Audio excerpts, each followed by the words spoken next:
Hey, all my Aries friends. Welcome to my YouTube channel. My name is Teri Hunter.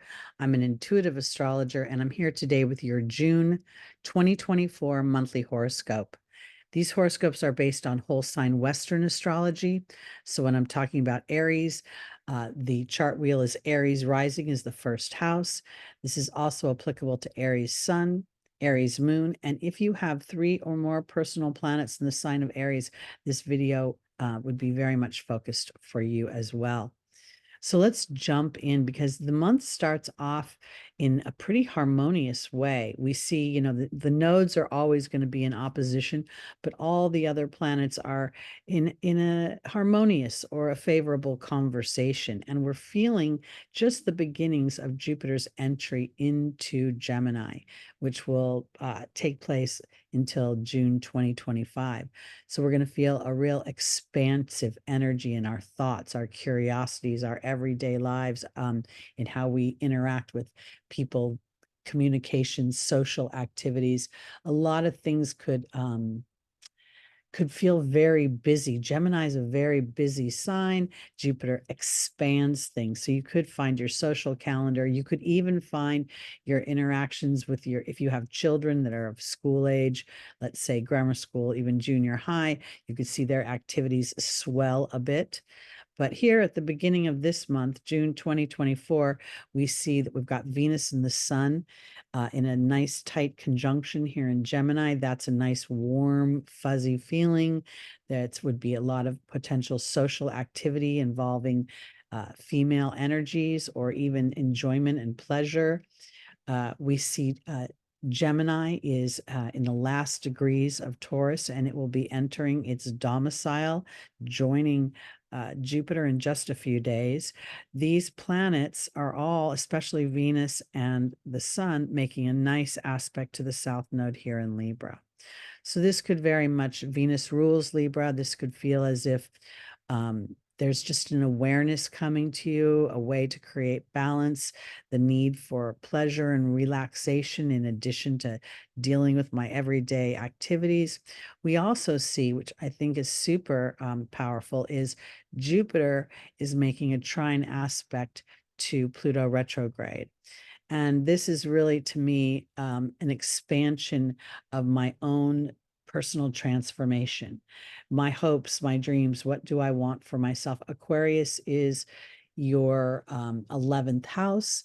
That 11th house rules your social networks, your friendships, the kind of friend that you are, the interactions you have with like platforms on the internet. Say you're part of an astrology group, a chat that would be covered in the 11th house.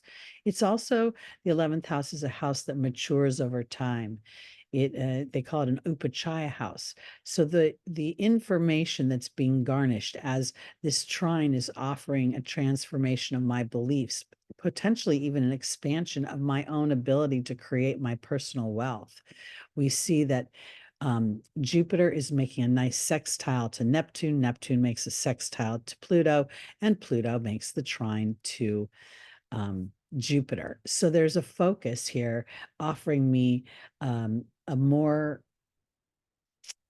how do I want to phrase it? Because Pluto, it wants to razor in, and while Jupiter rules large concepts, I think this is an epiphany, sort of a large epiphany about how I have either been applying my spiritual practices or maybe I have not.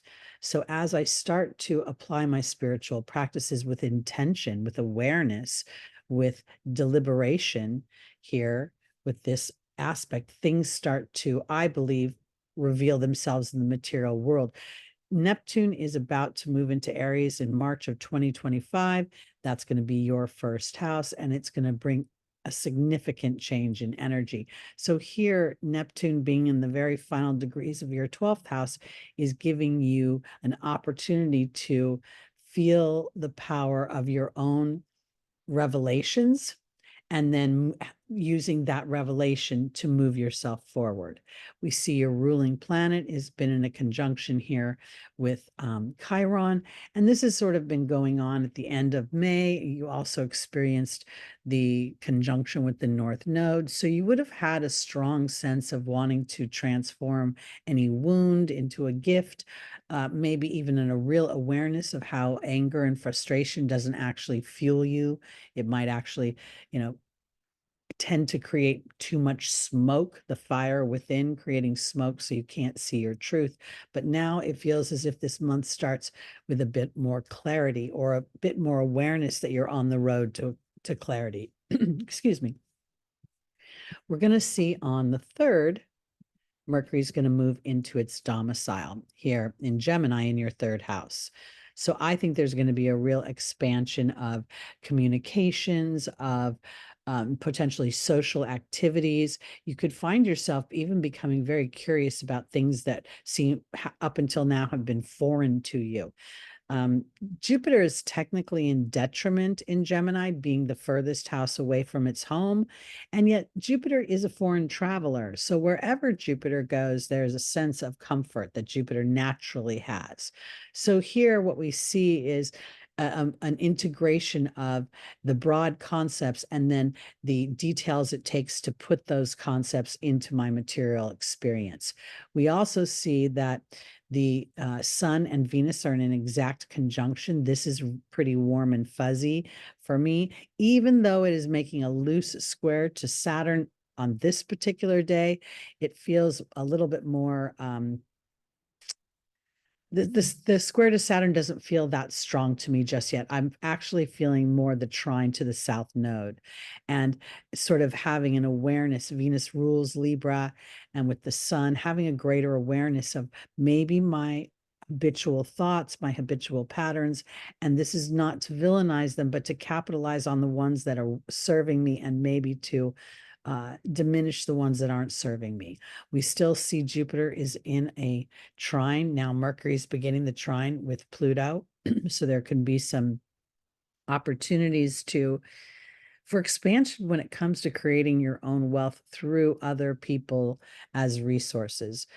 Pluto rules other people's money. Aquarius by nature rules the World Wide Web, cosmic consciousness. It rules your hopes and your dreams. It's known as an upachaya house that matures over time. So you could start to potentially see some of the plans you were drawing up or, creating a strong foundation for when Jupiter was in your 2nd house of money. Now we see as it moves into your 3rd house and Pluto is in your 11th house, making this nice aspect that we could start to implement that. You could see your things you use technology for expand in many ways, or you could expand your technological platforms, your TikTok accounts, your Instagrams, however you publish, market, brand yourself out into the world. This is extremely favorable. There's a little bit of a challenge in your 1st house, again, with Chiron and Mars hanging out together for this little bit. But I do think that the Aryan people who are watching this kind of material are starting to transform this Mars energy from a warrior without consciousness to an intentional, peaceful warrior that knows when and how to use their expertise, their talents, and their skills. And sometimes that skill is saying no. So that's where I'm going with that. On the 6th, we're going to have a new moon in Gemini in your 3rd house. That's going to be at 5:37 a.m. And this is interesting because Venus is here in an exact conjunction with this new moon. So I really, for me personally, I'm going to be focusing in on using my personal talents to create more ease, more flow of resources. The 16th degree is the Cancerian degree. That's the degree of the mother, the receiver, the one that receives and then grows. She grows the baby within her. So when the mother and the father come together, Venus is planting the seeds for her expansion of her own wealth through the use of her talents and her gifts and her voice. Now we see a square to Saturn, but to me that square is just sort of trying to remember Mercury rules Gemini, and Gemini moves quickly. Mercury moves quickly. And Saturn square is saying, let's really make sure that we are practicing and being diligent with all of our rituals, for the lack of a better term. When you wake up in the morning, if you're creating something for your health, then that's a ritual that you will do every morning. Saturn is wanting structure. And, for those of us that are endeavoring to raise the consciousness, you may find that daily practice of connecting with your team, your guides, your angels is really going to help expand the things that happen in your material world as Jupiter continues its sojourn through your third house of your everyday activities. I mean, literally, you can look at the Gemini energy and you can see anything that moves on two wheels, a bicycle, rollerblades, sidewalks, roadways, vehicles, motorcycles. It rules transportation. And now we see Jupiter. There could be an expansion of import, export. There's so many things that can be attached to the Gemini energy. And now we put this Jupiter energy offering expansion, and we're setting the stage while we're planting the seeds for this to use your own skills to create more resources and money. So this is kind of, I think it's a really powerful new moon. It's also, we're going to see this month, the moon cycles are going to go back to new moon, full moon. We've been experiencing in the first half of the month the full moons, and now this month we're going to see 2 Capricorn full moons that will put us back on track, but that's a little later on. Let's move to the 9th. I'm going to put this back to 12 p.m. And on the 9th, we see Mars enter Taurus. And that is your second house. This will be where, Mars is not considered in favor in Taurus. It is in detriment, as Mars is the co-ruler of Scorpio, and Taurus is the furthest point. But again, the planets are evolving. The planets are becoming more aware and conscious as they go through their cycles. So to me, this is Mars being brave about planting on the earth, taking methodical steps towards this ultimate conjunction with Jupiter to expand even more the things that I want to initiate. Mars is an initiator. Mars is a leader. Mars is a pioneer. Mars rules the self. So this could very much be about rooting in as Mars walks through the Taurus energy and ultimately comes up to the liberating Uranian energy, and to really anchor in the be of the be do have. We also, in this particular moment, see that the moon at noon on this particular day, there may be a strong pull, a strong focus on what it is that you want, because we see this T square between the moon, Mars, and Pluto, as Pluto is just creeping back towards those final degrees of Capricorn. This will be a rather fleeting moment, but it could be a powerful fleeting moment, is what I'm trying to say. Let's go on to, we're going to see, let's go to the 12th. Here we see Mercury, the Sun, and Venus all coming together. And these planets, Venus and Mars are never, I'm sorry, Venus and Mercury are never very far from the sun. But here, I really think that my thoughts are about, I feel very social on this at this time. I feel like Mercury is like, what do you want to do? Where do you want to hang out? Where do we want to go? And the sun is just like, I don't know, let's try something new. And Venus is all, I've got the money, I've got the time, I've got the friends to go with me. So this is kind of fun. We do see the square between Mercury and Saturn.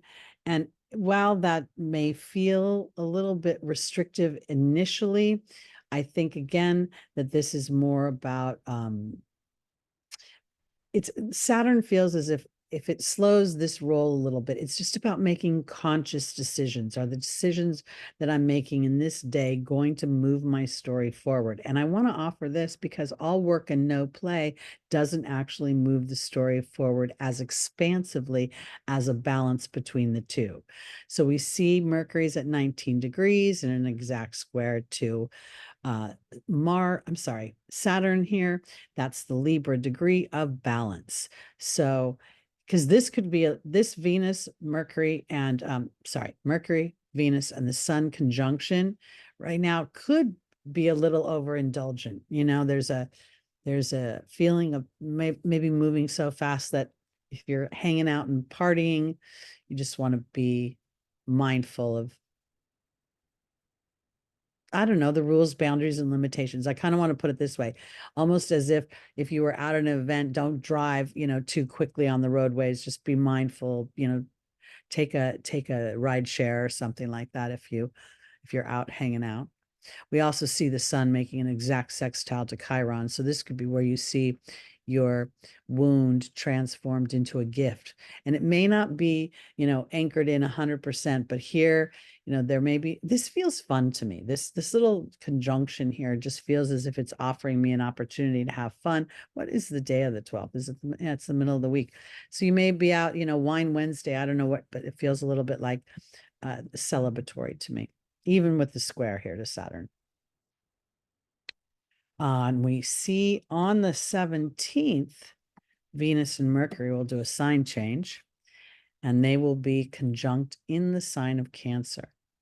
And, this is the house of home, of family, of your personal property. It is a very warm and emotional sign.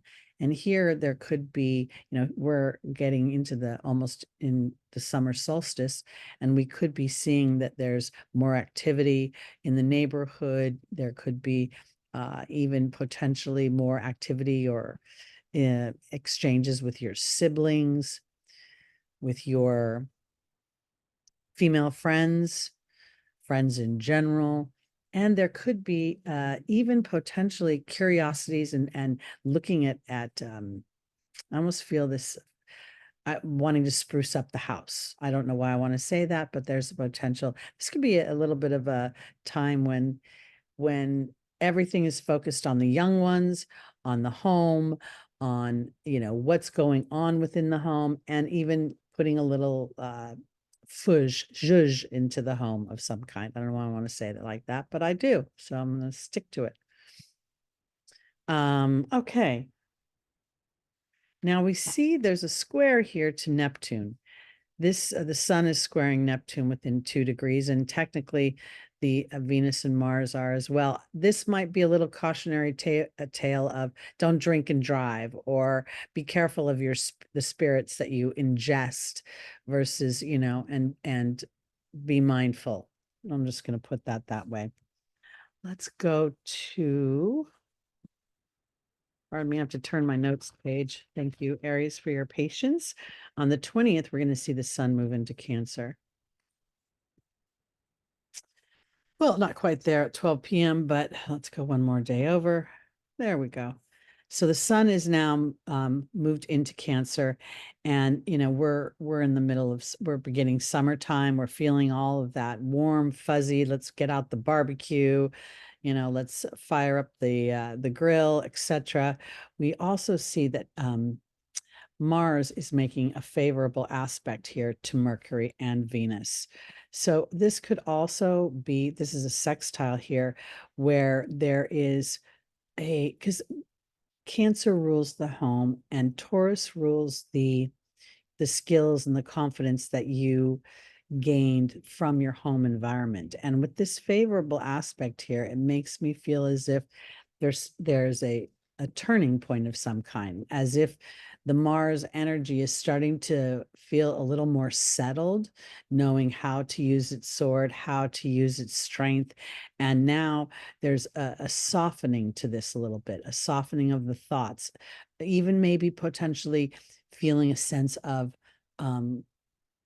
reconciliation with where Mars has been and where Mars is going now. I almost have it's almost like the black spots make the color pop. And at this time, Aries, your ruling planet, is giving you an opportunity to be like, oh, I get it now. I get that I like kind of being a little bit fiery because now I know how to use the fire more succinctly than I did before. Now, we see quincunxes here too. Mars has a quincunx to the south node, which is a bit of a blind spot.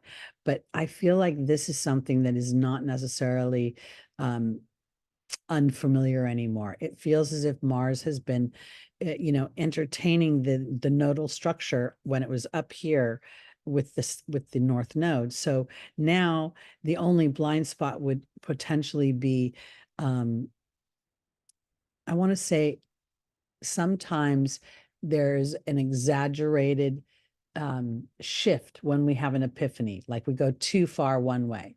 And the only thing that might happen is there could be a little bit of Mars wanting to demonstrate its cooperativeness. And in doing so, you could be overly cooperative with, this energy on some level over here that seems counterintuitive to who you are and how you show up. I know this is probably feeling a little bit choppy right now, but I'm talking about it on an emotional level. like Mars is stretching to keep its fire, but to be grounded with it, to know how to create a fire for warmth, to create, a place where we cook our food and give us sustenance. And at the same time, Mars will always have its default, that powerful, push. I don't want to call it anger and frustration, but it does sit in this sign, in this house, and in this planet. So there may be relationships that don't acknowledge your evolution straight away, and that might, just hit you upside the head a little bit. And it may not act out physically, but it may internally, because we see the moon here having kind of a funky energy here too. Uranus, which is liberation. I hope that made sense. We also see on the 21st, now this is this time we're going to be at 6:07 p.m. This is where we see our first full moon in Capricorn. Here we are, got the moon at 1 degree. We have the sun at the 1 degree of Cancer. And I think this is really, when I think about the idea of Capricorn, I really feel like, well, it rules limitation and structure and, authority and people's opinion of how we run our life, because it's the most public house. Here, there it feels as if this full moon is really illuminating something.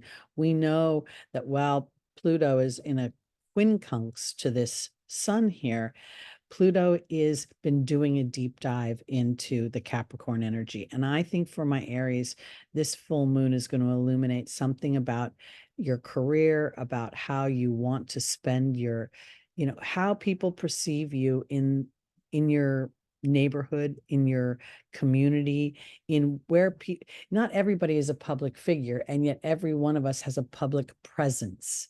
And while we're driving on the freeways, we have a public presence. While we're interacting with our neighborhood, markets, the people, we have a public presence. So I really think that there is something happening for my Aries where you're aware of this, and now you're wanting to be more intentional about how you show up and how you demonstrate your authority over yourself, your authority over your reactions. It's as if you know now that you take intentional action. And this full moon is making a T-square to Neptune. with Neptune being the focal point. So for me, this is really focusing in on, you have the tools, Aries, when you implement your spiritual practice, whether that's meditation, it can even be straight up exercise. That's so good for Mars, sort of run off that adrenaline so that you can truly connect with your deeper inner knowing. That is so powerful. And that's what I think this full moon is going to illuminate, is the necessity for this as the first step. The be, do, have is to be aware of your belief in your attitude and your disposition before you take action. Mars traditionally doesn't take action with thought. It shoots out, I gotta go, I gotta go. But here we're starting to see Mars master itself. So I think that's really powerful. We also have Venus and Mercury in a very loose conjunction to the sun here. So this could highlight even more about, the structures, what you want to build for yourself, how you want to feel and nurture yourself, your home. Again, this is your 4th house, and the Capricorn energy is your 10th house. And I also really I want to emphasize again that we're going to have another full moon in Capricorn. So there's going to be, over the next 30 days, this illumination of literally potentially the fears that you have, the limitations that you've had traditionally that you've put on yourself. And you may see yourself looking at those, and now those have become powerful instruments for your moving your story forward. We have Saturn's going to retrograde in Pisces. This is going to happen on the 29th. We see Saturn is now at 19 degrees. It's going to hover right here at this 19 degrees, about 22 minutes. It will technically go to 26 minutes before it retrogrades, and it's going to retrograde back to 12 degrees of Pisces. That's going to be until November 15th, 2024. So this is going to be a powerful period of time, again, for reestablishing and identifying old historic behaviors, ancestral influences and dynamics, and then to reframe them as a platform for your the spiritual laws that dictate your manifestations. So this is going to be a revisit, a review before we go, again in November, and move this story forward. So I think this is something that's super powerful to pay attention to, because I think Saturn here is really trying to work in benefit for the Aries energy. It's trying to be the master or the Yoda to, the young buck or the Luke Skywalker, training Mars how to be the most powerful influence in his own life. So I think that's really powerful. Let's go to the 29th, where we'll see this actually take place. I'm just going to put this back to 12 p.m. And we see, oh, it hasn't quite gone there yet. I guess let me put this a little later in the day. Let's try 6 p.m. Yep. Okay. So now we see that Saturn has gone retrograde. I also want to point out that the 19th degree is the Libran degree. And for me, this is about balance. This is about how am I creating balance? And balance for me as a spiritual entity on this earth is using all the tools, including the material things, the things that are required as a human. But I'm not a human. I'm a spiritual being inhabiting a human body. And I think that's what Saturn is offering in its retrograde, is to remember that and integrate the two systems together to create in the material world. This is really, really powerful. We also see that there is a trine that will be growing in this. This will kind of continue on for maybe a few weeks even, because, well, I shouldn't say that, because Venus will move very quickly, but Venus is going to move in tandem with this trine for at least a few days. It'll take us into, I think, the first week of July. In addition, we have this sextile to Mars. Now, Mars and Venus are making a sextile to one another. So I think for this here, let me just click on Saturn again, we have sextile focusing in on Mars, the sextile from Mars to Saturn, and then, of course, the trine. My self-worth, my flow, the ability to create comfort for myself and for those that I love, implementing structure, knowing that my spiritual practices that connect me with the bigger part of myself are key in order to manifest, and then being brave enough to continue that exercise in my second house of money, of possessions, of the things that I want, as a long term practice. It's like it's part of it's a lifestyle change. That's where I'm going with it. It's a lifestyle change to implement your spiritual vibration, to be aware of your frequency, to be aware of your belief system before Mars takes action again. So that's it for my Aries for June 2024. Again, my name is Teri Hunter. I'm an intuitive astrologer. And if you'd like to book a reading with me, I'm available, and my information is below in the description. And I will see you in the month of July. Have a great June, everybody. Bye-bye.